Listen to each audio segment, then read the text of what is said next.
What's going on, guys? Seth here with Seth Francis Sim Racing, and today we are back in Gran Turismo Sport.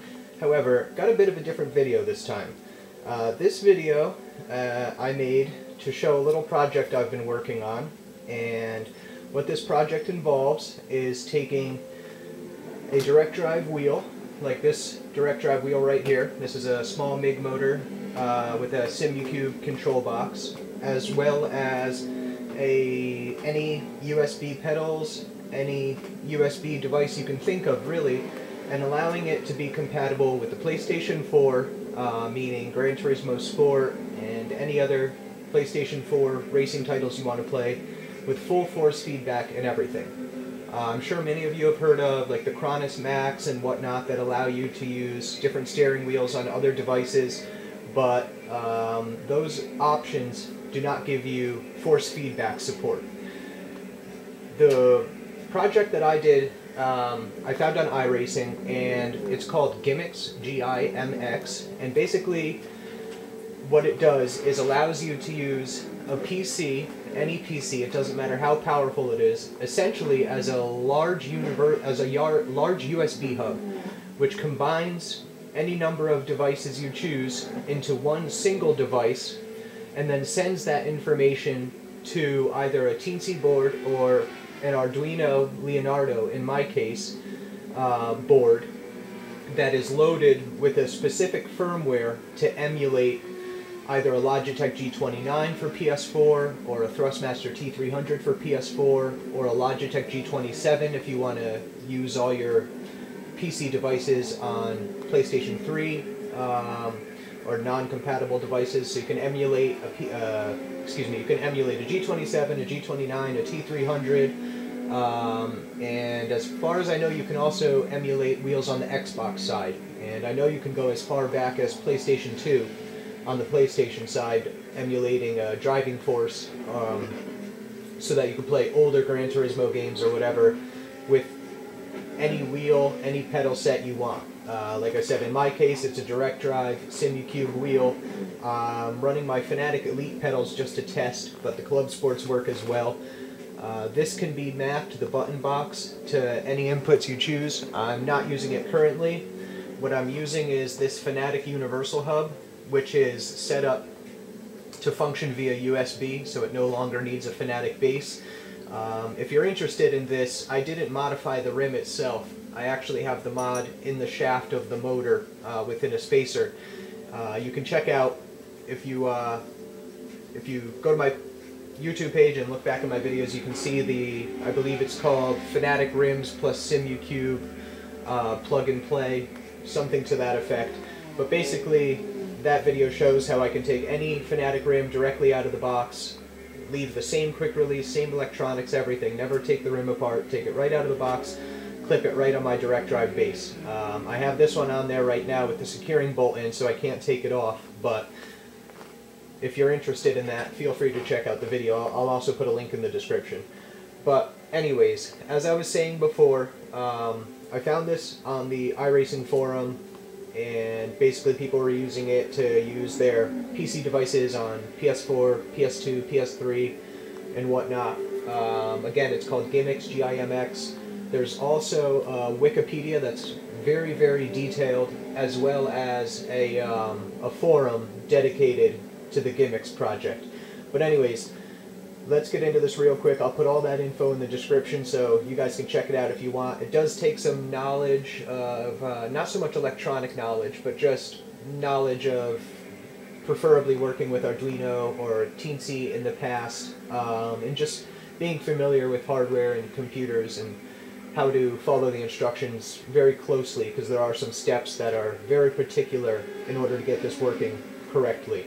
Right now I have the steering wheel at a 1-to-1 ratio within game, so it, you know, with the steering input in game, this game doesn't animate more than, it doesn't animate the full range of the steering wheel rotation, but I have it set up now, like for instance for this car, should be about 540 degrees rotation, and I have it set up so that the indicator that monitors your steering on the screen is a 1-to-1 ratio of what my steering wheel is doing. Also, the pedals, in order to get to that point, there were not many, but some numbers and testing that had to be done, number adjustment and testing that needed to be done within the GIMX software. And again, if you read up on the wiki, you'll see all about that. Same thing goes for the pedals. I haven't got the pedals dialed in perfectly yet. I have a bit of a dead zone at the beginning of the pedal travel, but I've been able to adapt to that easily, and I will be able to get the rest of the range active so that the entire pedal travel is recognized, but it's a very small issue, and it really doesn't cause much of a problem as I drive. I just have to know that, you know, I got to push the gas and the brake a little bit before it begins to register. So anyways, let's go into game. This happens to be a race, but that's okay, and show you how it works. One thing I'm still trying to dial out is in the center, there's a bit of a dead zone, or there's a lack of a dead zone, I should say. So when you drive down the road, there's a bit of an oscillation in the wheel, and I think that's just because Gran Turismo's force feedback is designed for belt-driven wheels. So the way it's delivered doesn't allow a powerful wheel like this to remain straight when you're driving in a straight line. It's going to oscillate a bit. I also have this issue in Gran Turismo 6 as well as Gran Turismo Sport when using a regular wheel anyways. It's just amplified with a strong direct drive wheel. As I go over all the bumps there, I can feel the direct drive wheel shaking, doing what it should. Same with these bumps here. It's amazing how much force feedback I lose, or you lose, anybody who's playing, through a belt-driven wheel. I noticed this on PC, and I also notice it, you know, with PC simulators such as iRacing, Assetto Corsa, R-Factor 2, R-Factor, Automobilista, all that good stuff. You know, there's so much more feeling you get from a direct drive wheel, and that carries over to Gran Turismo Sport as well. Gran Turismo Sport, especially for a console title, actually does a very good job with their force feedback delivery and however they coded the force feedback, because I'm on Brands Hatch right now, but especially on a track like Nordschleife, you feel so many of the bumps, every little undulation in the road, if that's the correct word, I'm not sure, but every little dip, divot, imperfection, and bump in the road surface, you feel translated through the wheel. Even with a belt-driven wheel like a Thrustmaster T300, you could still feel so much of the road surface and what the car is doing, and it really helps to drive. Having a direct drive wheel just intensifies this and allows you to feel even more than you would with a typical belt-driven wheel.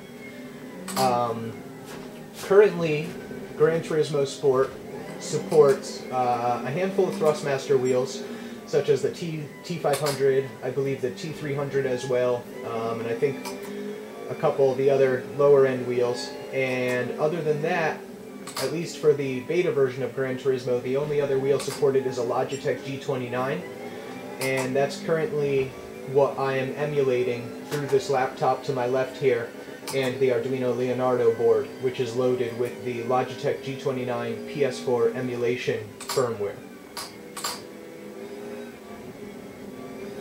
So, I'm not sure if you guys can hear, try and hit some big bumps, but as I go over, big bumps and the force feedback really starts to kick in. You can hear everything shaking, but you shouldn't really need to hear that anyways. You should be able to see that there is in fact force feedback. I'm not, you know, making this up or anything. I'm really feeling the force feedback from the game. In fact, if I let it go, you can see the oscillation begins. As I go over here, you can feel the bumps. I can feel all the bumps as I go through that dip there in the car. You know, the gravity forcing the car down to the ground increases as I kind of go through that dip and elevation change. I can feel all the bumps amplify right through that section as added weight is pressed down onto the tires and the suspension of the vehicle. You know, Same thing when I play on PC titles. As you go through elevation change, you know, if you come up over a crest, you can feel the wheel, you know, lighten up a little bit and just kind of skip across the bumps in the road if there are any. Same thing when you go down into a valley and come back up. You can feel that increased weight on the tires and on the suspension of the vehicle, which intensifies the force feedback effects going over the bumps. And that's just basically the physics in the game working the way they should. And just as kind of a side note here, if you've followed my channel, you know I've been making some gameplay videos, streaming some online races with Gran Turismo Sport. Just kind of doing that for fun. Commentary's not great, but really I just kind of jump into it when I have the time and talk about whatever I'm experiencing in the moment in the game. But again, this video is a little bit different. I had to film myself, or I should say the hardware, the wheel and whatnot, as well as the screen, with only one camera. I don't quite know yet how to adjust or how to set up my recording so that I can have just my gear in a little box and the gameplay recorded as usual. The gameplay recorded through the PS4 with a camera displaying the hardware in a small box. But I figured for this video, this setup would work, just kind of doing it over my shoulder, because you can see the full direct drive wheel and everything, see how it all works. And right now you can see there's force on the wheel, spring force. I'm going to go through here, and if I just go right now, let's minimize this. You can't see the laptop, but if I go over to the laptop here, you'll see this is affecting the controls, changing everything around. If I go over to the laptop and I cut off the program that is converting all of these devices, or these three devices, the force feedback wheel, steering wheel with the buttons, the hub, and the pedals, if I turn off the software that is combining all of these and sending the input as a Logitech G29 to the PS4, I'll X out of it right now. You can see no more control of the wheel, controller disconnected. Hopefully you can see that within the camera. And then if I just simply push start on the GIMX software again, it'll come right back. It'll push start. It'll tell me to press the PS button. I have this button right here mapped to the PS button. Push that, and there's now a controller connected. I can go and scroll through everything, exit out. In fact, I'm going to show right now. Can't turn on the PS4 this way because the PS4 needs to be on in order for GIMX to communicate with the system. But what I can do is go back and say push the PS button, take me back to the home screen. If I hold it, I can go right to power and turn off the PlayStation 4. I'm not going to do that at this time. I'm just going to log out. But yeah, if anybody has any questions, feel free to ask. This project is a little bit involved, so I would suggest really reading up on the project and what it takes and how it works before getting into it. If you do have experience with Arduino boards or Leonardo boards, this will be very easy for you, especially if you have very, very light wiring knowledge. I mean, we're talking 3 wires in this case, but it helps to have some knowledge of input devices and how to adjust the parameters of axes like the gas, brake, clutch, and steering to get them to match up in game.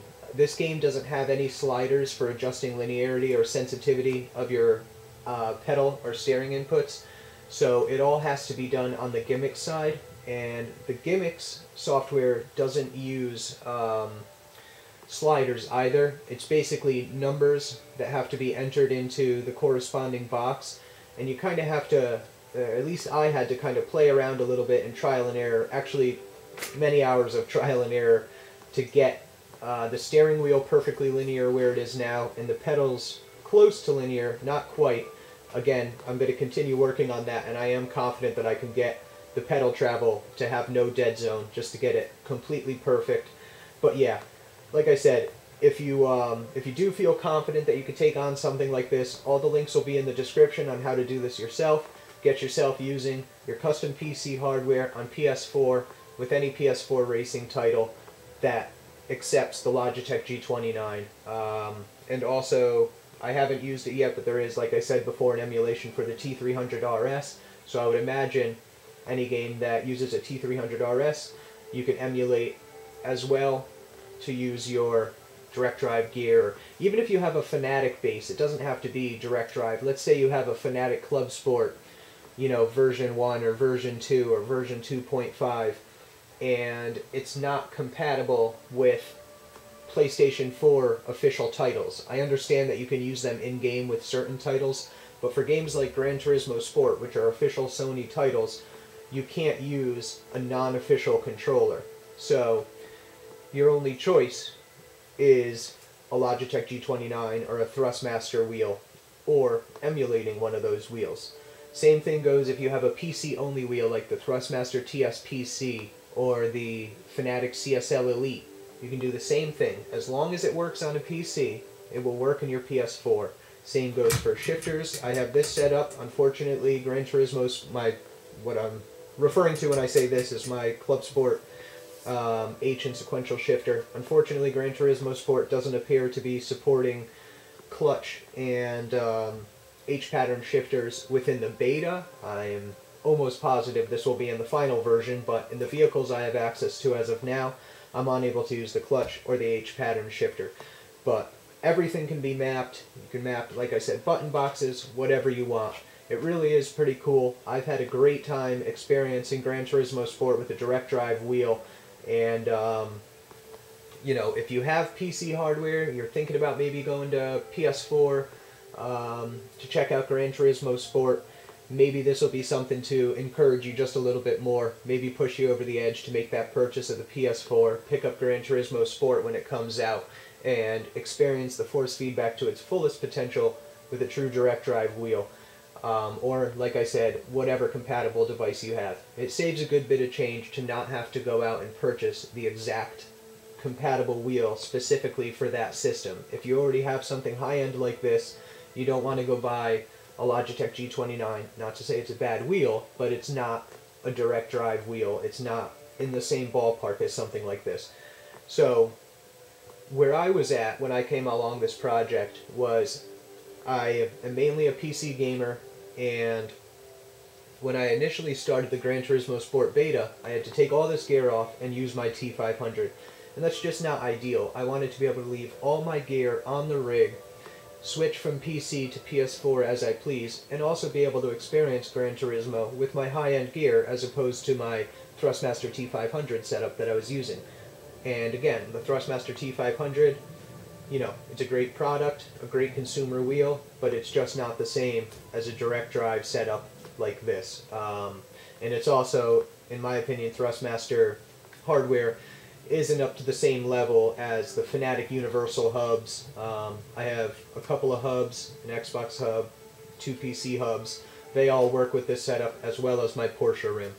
But yeah, like I said, I hope you enjoyed seeing Gran Turismo Sport driven live, well, not live, but recorded and uploaded, but nevertheless, driven with a direct drive wheel, legitimately, fully functioning, no camera tricks or anything. This is just me sitting down, playing the game with the direct drive wheel, and talking about it as I go. But yeah, like I said, any questions, feel free to let me know. Hope you enjoyed. Bye-bye.